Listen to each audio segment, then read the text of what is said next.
Folks, Bruce here from 4 Low Life. Welcome to part 2, building the press brake. As you can see, I've got the frame welded together, and next thing I'm doing is I've cut some pieces of angle over there for the lower die, and I've also got some pieces somewhere over there on the floor cleaned up for the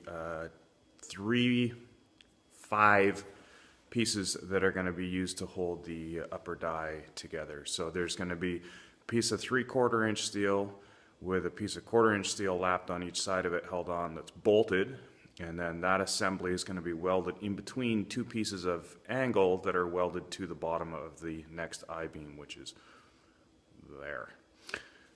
So that's what I'm working on today. Thought I'd bring you along for a little ride. Stick around and see how it turns out.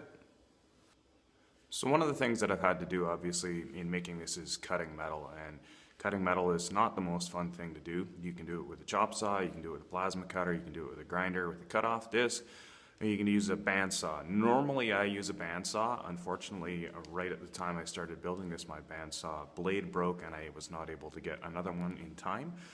So while there are blades in the mail, I've been using my angle grinder.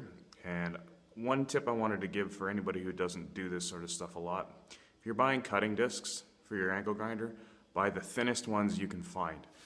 The less material you have to remove to cut through the steel that you're cutting, the faster you're going to get through it, and less heat and less dust and less noise and everything. So thin grinder discs. Second little tip is, you can see I was cutting a piece of angle back here. My cut was right there, and jack stands are a great way of holding that up off the floor, holding it level while you make your cut. For the next step, what I need to do is actually make a really long cut in some of the flat bar that I have.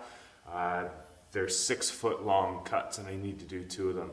If I was going to try and do that with an angle grinder, it would take me forever, and I'd go through a lot of discs. It's 1/4 inch steel. It could do it that way, but I'd much rather just use a plasma cutter.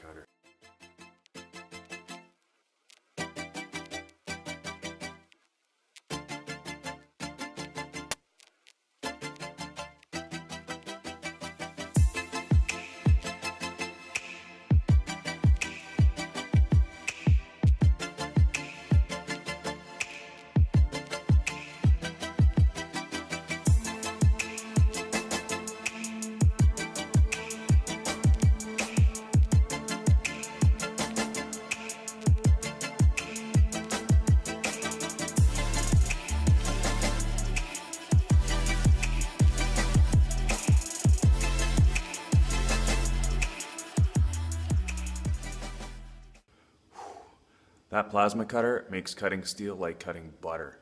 It is amazing.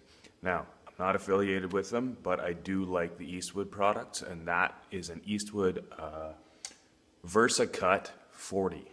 It's the middle of their model range, and I find it works great. I find it works better than advertised, actually.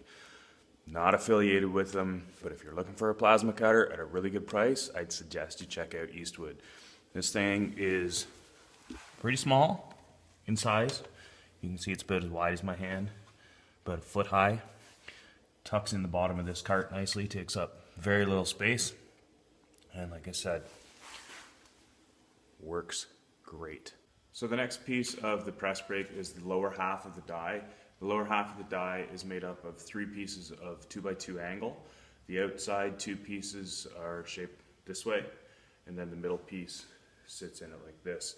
So this is a full 2x2 angle, 2x2 The one in the back, I've trimmed the leg that goes in, because I need to make the overall width of these 2 on the inside the same as the 3rd piece sitting on the angle. So as you can see, this is going to make a V across the bottom of this lower I-beam. So this is what the metal will get pressed into to make it go from flat to bent, hopefully.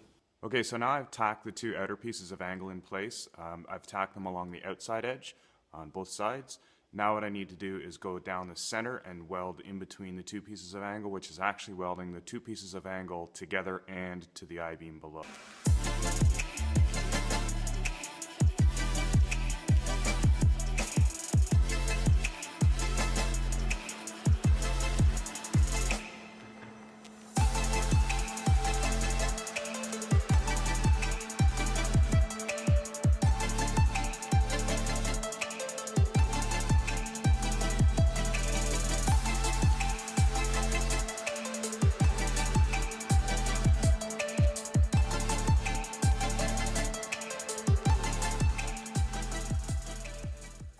So as you can see, I've now got the two sides welded on, and I've also tacked in the V. What I did when I pushed the V into place, which is the bottom die, I used this, which is the bottom half of a hemming die that will be sitting in here, and I've gone all the way along and made sure that my gap here and here is the same, so I know that this is level and the V isn't twisted in the outside pieces there. So this is now in place, it's tacked all the way along. I want to weld this whole thing really slowly so I don't warp it, because if I end up warping this bottom half of the die, it's going to be pretty impossible to straighten out. Maybe not impossible, but not fun to straighten out. And if that's not straight, every bend that I ever do will be off. So this is a very slow process with lots of little welds. That's why you can see I've just got some stitches along here. I've got stitches on the other side. Really trying to not put a lot of heat into the whole assembly as I weld it. Thanks for watching. Click subscribe if you want to see more. Click the little notification bell so that you get a notification when I post new videos. I am going to try and post videos pretty frequently until this is done. I'm not wanting to stretch this project out forever. Hope that was enjoyable, and more to come. Thanks. Bye.